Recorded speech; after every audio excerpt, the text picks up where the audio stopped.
I would be shocked if the Chicago Bears don't make some sort of trade during the 2024 NFL Draft. So today, we're going to look at sleepers in this draft class that would be good fits in Chicago if Ryan Poles acquires some late-round picks.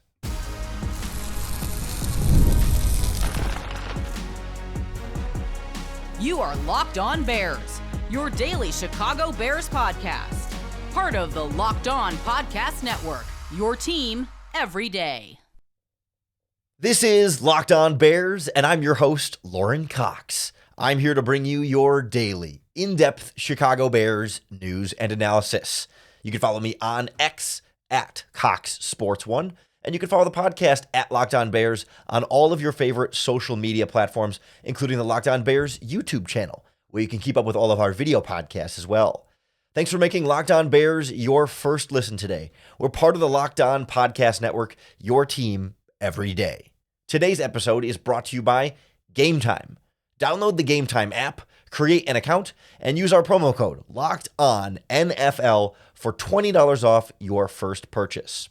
On the show today, we go through some names in this upcoming draft class to keep an eye on for mostly day 3 of the draft. I tried to focus on guys that are projected mostly like 5th round or later that I think could end up being not only good potential fits in Chicago, but also players who have a good chance to outplay their draft stock or have reasons to think that they could outplay their draft stock and that end up going later than maybe they should, or that maybe there's a certain risk involved with them, but if you can get them in that time and they turn out to be a better player than that, you end up feeling like you got a steal in one of these draft sleepers. I'm not going to guarantee that these are all going to be names you've never heard before. Hopefully it's a nice combination of guys you maybe have heard of and maybe a couple guys you haven't, so you can get a better sense of who might be there and which players the Bears should go after if they get picks in the 5th, 6th, or 7th round. Because it's easy to see a scenario where Ryan Poles moves down a couple spots from 9 and adds late round picks, or maybe moves down from 75 in the 3rd round, or even moves down in the 4th round and acquires a 5th round pick, a 6th round pick, a 7th round pick, and maybe at least a couple of these guys could end up being undrafted free agents that the Bears and 31 other teams all have the ability to go after and sign as priority free agents. I don't know if very many of these guys will fit in that category, but a few of them could sneak up and be undrafted players for whatever reason. A couple of deep sleepers that won't get drafted for sure that we'll talk about in this process as well. But I want to start at wide receiver, where it's a deep class. And so I didn't want to go through, there's a bunch of guys that are projected in that 2nd to 3rd round range. I didn't want to go through guys that, you hear a lot about through this draft process, even though they're not 1st round wide receivers. I wanted to dig at least a little bit deeper than that without completely scraping the bottom of the barrel. Like, how about someone like Ainias Smith from Texas A&M? Definitely a lot of red flags that come with Ainias Smith that are going to make him fall in this draft. But he is an elusive slot receiver and punt returner, someone who is extremely hard to cover and extremely hard to tackle once the ball is in his hands.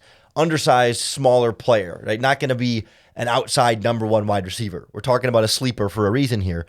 But he is explosive, he is dynamic, he is shifty, and he is a home run threat every time he touches the ball. Now, he also has some arrests during his time in college. He also has a number of key injuries along the way. You haven't seen him necessarily play, consistent full seasons from year to year, and that's what's going to keep teams from drafting him higher. And I assume he's going to get drafted at some point, but it might end up being 5th or 6th round based on some of these concerns you have about him as a player. There's a likelihood here of some percentage chance that he just isn't mature enough, or for whatever reason has issues going on in his life that won't allow him to be successful in the NFL. That there's a risk there for sure. But if the arrest history checks out and the injury situation checks out, this is a guy who can be an absolute playmaker in any offensive scheme. And I think he's got the talent here that, like, separate from the off the field, the on the field stuff makes him a productive NFL receiver for a pretty healthy, long career there, in addition to special teams ability that can help him make your 53-man roster. How about another wide receiver that certainly his school got a lot of attention. I think if you follow college football, you probably heard his name a little bit this season, but it feels like throughout the draft process, he's a name that I haven't heard much at all about, and that's Xavier Weaver from Colorado. Obviously, the Deion Sanders stuff and all the hype that surrounded the Colorado program. Like, he's a name that you may have heard, especially if you watched a couple of Colorado games just to see what all the excitement was about. He was their leading receiver this year after transferring in from somewhere. I think one of the Florida schools. I don't have that off the top of my head. But Xavier Weaver is a guy who definitely not thick and strong, in terms of like the dealing with physical cornerbacks at the NFL. That's the big question mark for him. He's light. He's a little bit on the thinner side.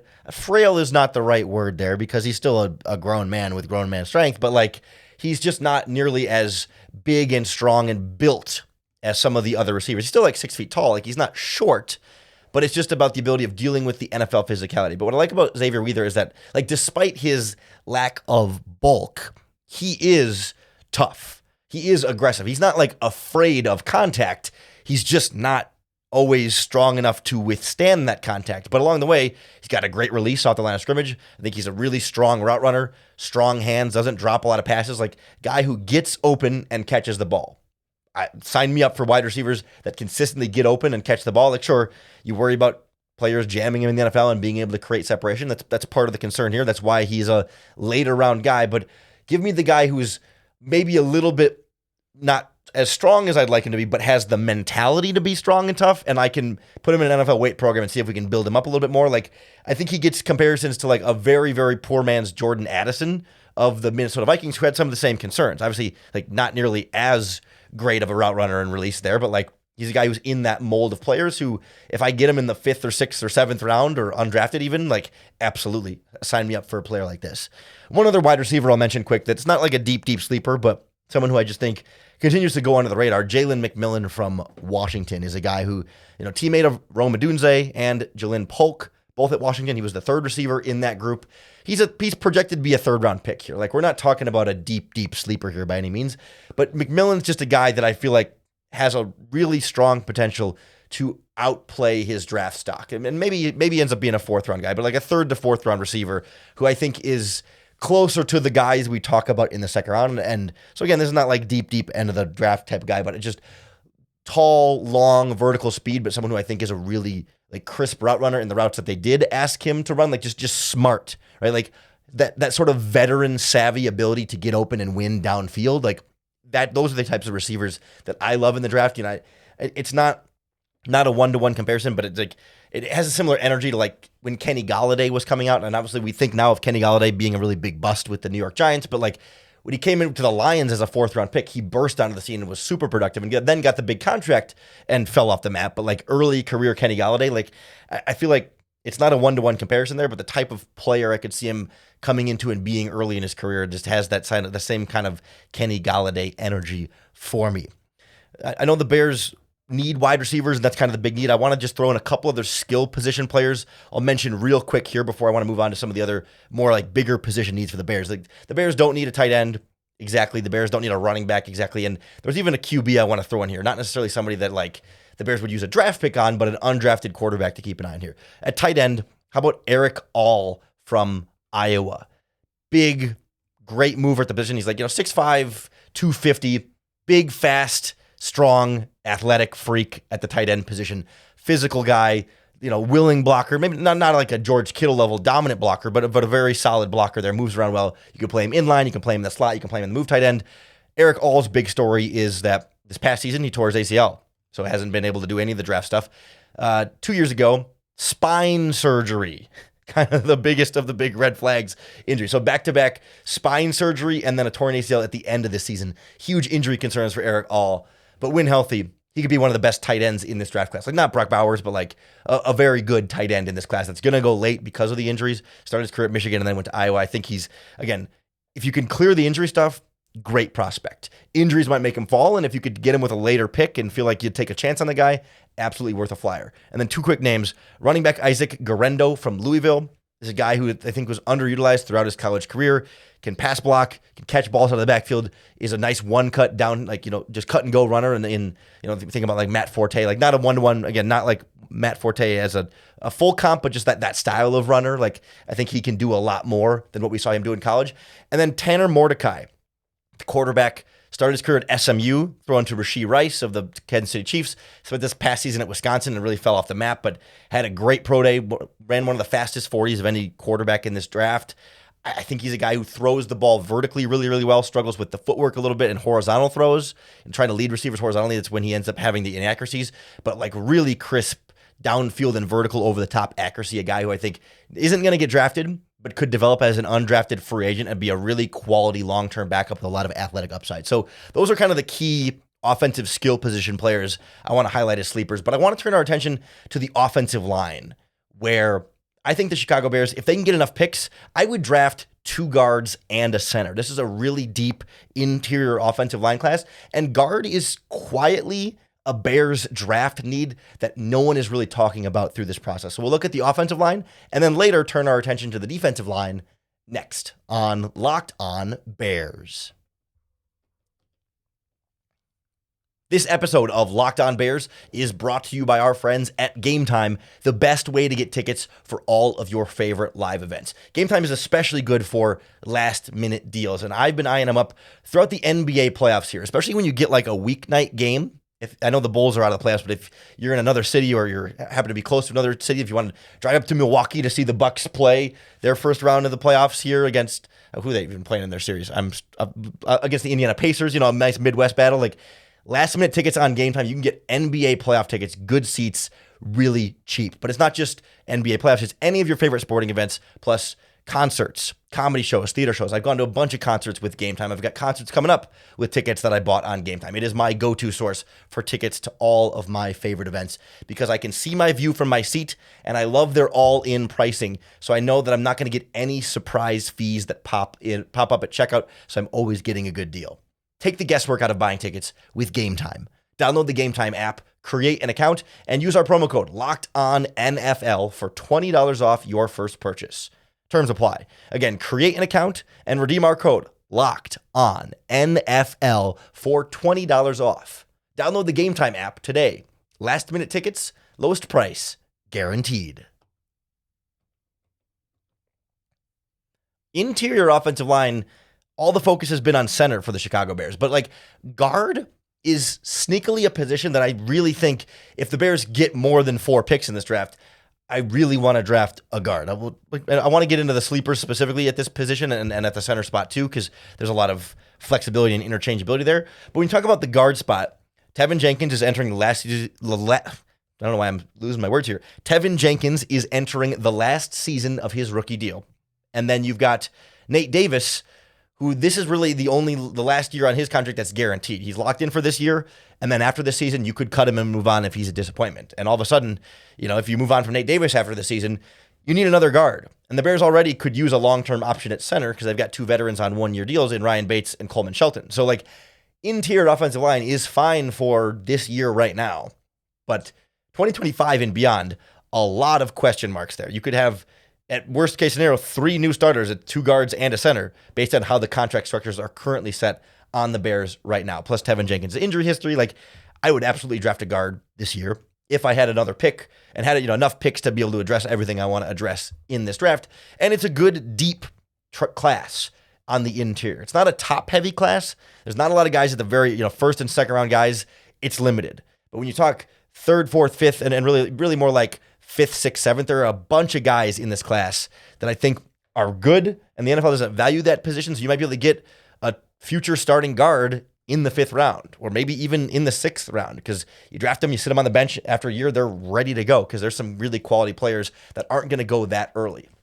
The biggest name on my list when it comes to sleeper interior offensive lineman is Isaiah Adams from Illinois. A Senior Bowl prospect. The Bears love drafting players from the Senior Bowl, so always good to keep an eye on those guys. A few others we'll mention in this process. Played a lot of tackle for Illinois in a pinch, but wasn't very good out there. Played plenty of guard too, so it's not like it's going to be a difficulty for him, but he's got some versatility there, but I prefer him much more as a guard in the NFL. He is big, he is thick, he is strong, he is aggressive, and Illinois played a similar kind of zone rushing scheme that we've seen the Bears play. I know with Shane Waldron, it's going to be a little bit different, but I think the translation is still pretty easy there for someone like Isaiah Adams coming from Illinois. He's not a guy who I think is going to be at the top of this interior offensive line class, there was some inconsistency in his game. And I think a lot of that had to do with how much they were moving him around. Think Cody Whitehair, where it's like, okay, played half a season at guard, and then, okay, we need you at tackle. So then he bumps out to tackle and struggles a bit there, and then comes back inside to guard, and then there's only like 1 or 2 games left. So he's never really he didn't get to spend a lot of time getting really comfortable at one spot. His aggressiveness also led to quite a bit of penalties, that some grabbiness there, some just a little bit too eager and aggressive as a blocker. Like, these are all flaws that bring him down in the draft, and why I'm not drafting him to be my day one starter at left guard or right guard or even center, but a guy who, give him some time to develop behind the veterans the Bears have on this interior offensive line, and a year or 2 from now, he's a guy who could develop nicely into a future starting guard on your offensive line. I think he's a guy that has gotten some attention through this process, so he's not like, I'm not unveiling some player you've never heard of, especially if you're an Illini fan. I'm sure you might know the story of Isaiah Adams even better than I do up to this point, but a guy who I think has the potential to be something better than we've seen him be throughout his college career. And another name here that I think is a really good scheme fit for the Bears is one of these Samoan players whose names I don't want to butcher, but I've got to pronounce it from the draft guide. But it's Satawa Laumea from Utah. Satawa Laumea. I think he was, if I remember correctly, he was in the Church of Latter-day Saints, and so did a mission trip to start his career. So he's going to be a little bit older. Missed the first couple of seasons going through that process, and then ended up at Utah after the mission trip and working his way into the starting lineup. But really smooth, fluid, quick interior athlete there. A guy who definitely, I think, flows better in the running game in terms of being able to generate power. He's definitely got shorter arms that are definitely going to make him a guard and have some disadvantages in the NFL, but he can really get his body behind his run blocks and moving downhill, or really being able to be the aggressor there, as opposed to stepping back into pass protection for him. The footwork there was troublesome. He couldn't always keep a really solid base where he wanted to. This is why he's a later round prospect, 5th, 6th, 7th round type guy in this draft, not ready to start in year 1, but there's enough of the tools there, and he's the kind of body type and athlete that Ryan Poles has prioritized in the past at the the offensive line positions across the board, that I think Laumea, Satawa Laumea from Utah, a name I'm trying to do it justice. Satawa Laumea is a guy who I think would be a really good scheme fit as a late round guy to try and develop into somebody who becomes a starter sometime down the line. As far as centers go, and any of these guys could potentially learn to snap, I suppose. There's a few other centers that I've mentioned, a couple guys over the course of previous podcasts that I think would be good fits. Hunter Norzad from Penn State, who really started his career at Cornell as an offensive tackle, goes to Penn State, plays some guard and center, just really, really smart, technically sound athlete. Penn State tends to produce a lot of those guys. Just knows what to do with his hands, knows what to do with his feet, doesn't get beat by technique much at all. He's not the biggest, not the strongest, not the fastest center, but just a guy who, maybe it's a low ceiling, but a super high floor. A guy who could be a 10-year starter, but never a Pro Bowler, and you just feel man, that guy is really, really just solid for you. And he might be a 4th, 5th, 6th round pick in this draft class. Absolutely sign me up for somebody like Hunter Norzad. One name I want to mention is not a sleeper because he's gotten a lot of attention, but Tanner Bortolini from Wisconsin, Senior Bowl guy also. I think he's a really good blocker. I don't trust him to snap the ball consistently. I watched him struggle with that at Wisconsin. I watched him struggle with that at the Senior Bowl. But I think once the ball is snapped, he's a really good blocker. I think he's going to be a great guard in the NFL. I don't trust him at center, but the Bears have enough of a need at guard or center that I would draft Tanner Bortolini, absolutely, but I would prefer him at guard as opposed to center. And then more of a deep sleeper at the offensive line, especially on the interior here, Matt Lee from Miami. Spent the first 4 years, I think, of his career at UCF before moving not that far over to Miami. Those are right. You think UCF's in Orlando, so just go south a couple hours and then boom, you're in Miami. But again, the type of mold of centers that Ryan Poles likes. Light, quick, really smart with his body in pass protection, knows how to stay in front of guys, isn't going to get beat by stunts and stuff. Obviously you always lose every once in a while, but isn't going to be fooled by stunts is kind of the word I was looking for there. But Matt Lee is a guy who certainly lacks a lot in terms of the strength department and the generating power and a push and kind of driving forward. Short arms don't help with that, but I think he could be a Hronis Grasu type, but not a 3rd round pick. If you got Hronis Grasu in the 6th round instead of the 3rd round, I think he's a much better draft pick. Or in the 7th round instead of the 3rd round, I think you could feel a lot better about him as a guy who could just be a really quality backup center who maybe can plug and play as a starter at times. I think Matt Lee can get stronger and And he doesn't necessarily like he's smart enough in pass protection that he's not just going to get bull rushed every time the way Grasu did. Like he knows how to anchor.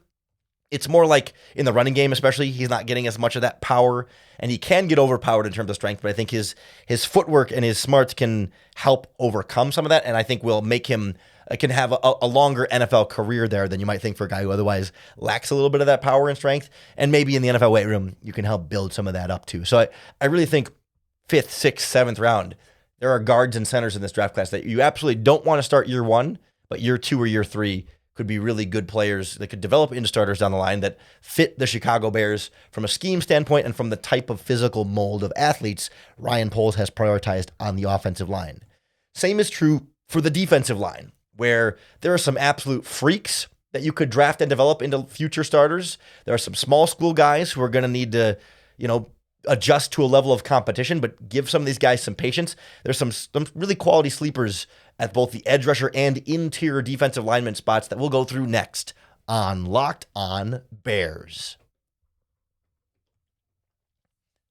This episode of Locked On Bears is brought to you by BetterHelp.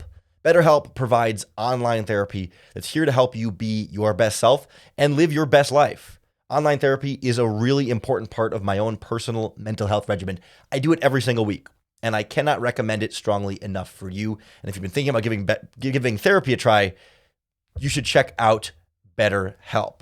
Because I like to say going to therapy is like going to the gym, but for my brain, right? I go to the gym because I want my body to be stronger and to be as healthy as it can be. And I go to therapy because I want my brain and my mind and my mental health to be as strong and as healthy as it can be. And that's where BetterHelp can make all the difference. It's entirely online. It's designed to be flexible and suited to your schedule. So therapy can be different for everyone, but most of us have bigger problems than just what our favorite sports team is dealing with. So it's important to get those things off your chest every once in a while. Visit BetterHelp.com/lockedon to get 10% off your first month. That's BetterHelp, HELP.com/lockedon.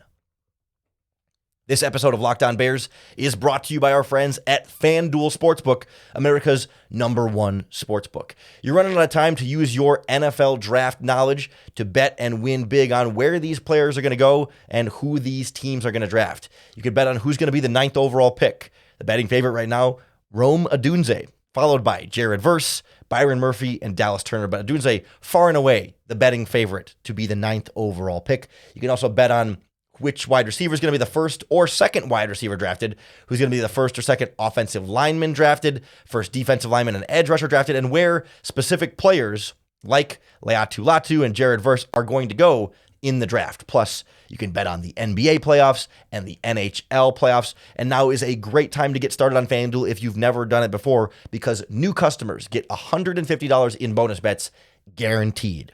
That's an extra $150 added into your account, win or lose. So bet on everything from slap shots to home runs to slam dunks, all on the app that's safe, secure, and super easy to use.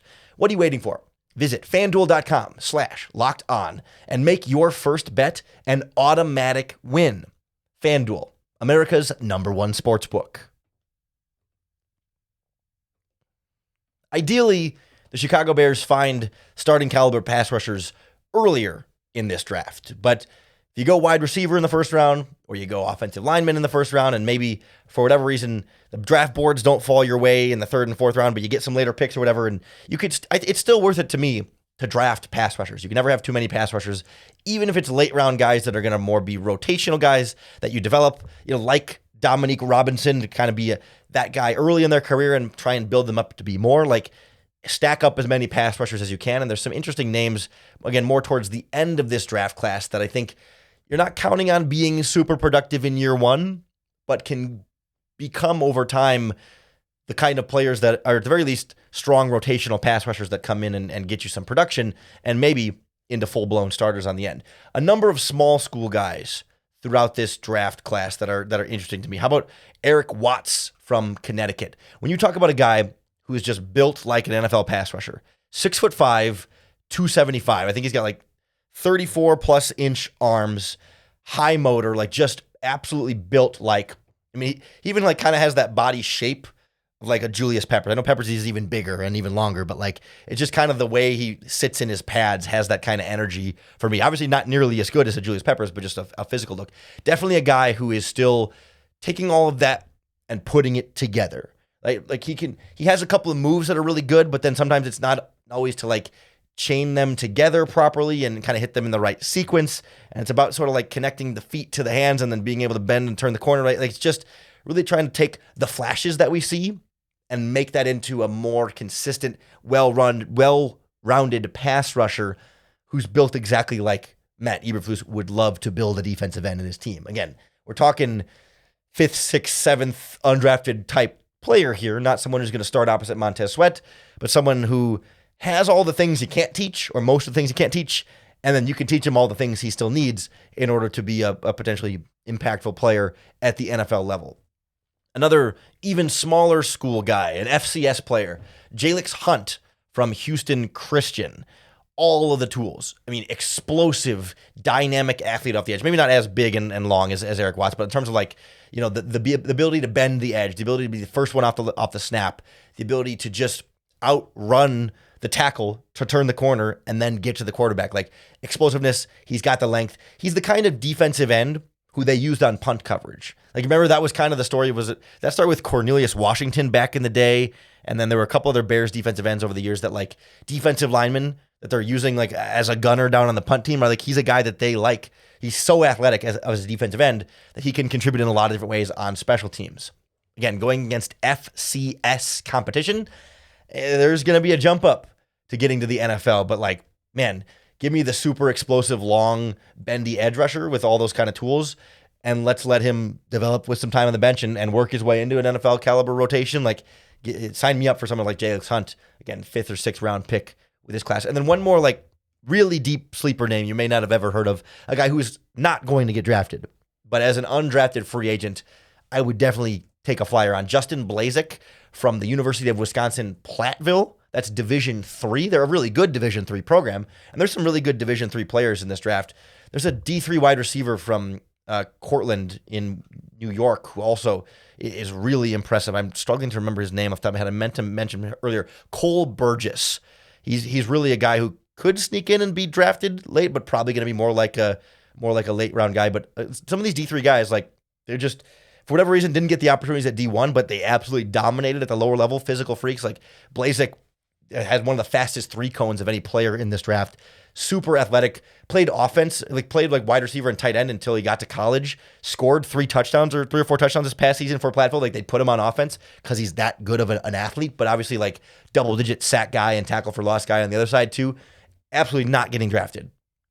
But the type of physical freak with a great motor and all the intangibles you want at this position to like draft him maybe as a practice squad guy for a couple of years and then develops his way into the NFL. And I think if I remember correctly, that's the same school that produced the tight end, Dan Arnold. Was he UW Platteville? Yeah, Wisconsin Platteville. Dan Arnold, who had a pretty decent NFL career there as a pass catcher there. So like the D3, the NFL pipeline is not small. Quinn Miners from the Denver Broncos, their right guard, went to the University of Wisconsin Whitewater, I think. So the guys who are really special athletes at really small schools like him, and we'll throw in Cole Burgess from, SUNY Cortland, I think is the school he's at. Like those guys are the type of guys that can stick and have NFL careers, even if they don't end up ultimately getting drafted. If we kick to the interior now, those are all edge rusher guys. Some interior names to talk about before we wrap up here. Gabe Hall from Baylor, another name that you may have seen in more mock drafts, could be a 4th round option for the Bears potentially, but I see him more as like a 5th, 6th round guy in a lot of projections. 6'6", for a defensive tackle, big, long, strong, definitely flashes some great interior penetration there. But like, it felt to me like from an understanding standpoint, like between the ears, right? Recognizing, especially the running game, like what the run scheme is at him. He wasn't always where he needed to be when he needed to be. Like when it's a pass rushing situation, it's 3rd down, he can just pin his ears back and shoot the gap. Like especially in that Dave Aranda scheme at Baylor, where they're really good at getting one-on-one matchups for guys and kind of blitzing and twisting in creative ways to create better pass rush lanes to the quarterback. Like Gabe Hall absolutely flashed some great plays there. The overall production lacked because I think as far as the pass rush repertoire goes, still needs to add more to his mix. But again, a 6'6" guy with length and some pass rushing ability that flashes it, like you can start to build the consistency out of there. I feel like Gabe Hall is a guy that you can get really excited about. In a similar vein, Jaden Crometti from Mississippi State, to me, feels like he's got some Jervon Dexter energy, where it's another one of these like massive 300-pound guys that are just like freak athletes for their size, right? Like the 40-yard dash time or whatever, like those in a vacuum doesn't necessarily jump out at you, but like when you look at how big and strong he is, then you take like the context of a guy at that size moving that well, absolutely has that kind of flashy ability of just like when it all clicks, he's too big, strong, and long for players to stay in front of him. But like his hands and his feet are not always on the same page. The timing of his punch, the timing of his moves, and then like being able to put his weight into it, right? Like those kind of things where you kind of have to rebuild him a little bit from the ground up for a guy like Crometti, much like Jervon Dexter took, but instead of being a second-round pick, we're talking 5th, 6th, 7th-round pick. Crometti also had some like motor questions there, like not always giving 100% effort all the time, that you got to make sure the fire is kind of lit under him for a little bit. But like when you talk about like a Jervon Dexter type developmental prospect, Crometti's a guy that I think with the right molding has those kind of tools to fall in love with. And I'll throw in one more interior pass rusher. Everyone loves the quick, explosive, undersized guy. You're looking for the next Aaron Donald, but we're talking the 6th-round pick version, but a guy who's a little undersized, a little short on the arms, but really quick off the snap and really able to kind of shoot that gap and be the first one in the backfield a lot. Marcus Harris from Auburn.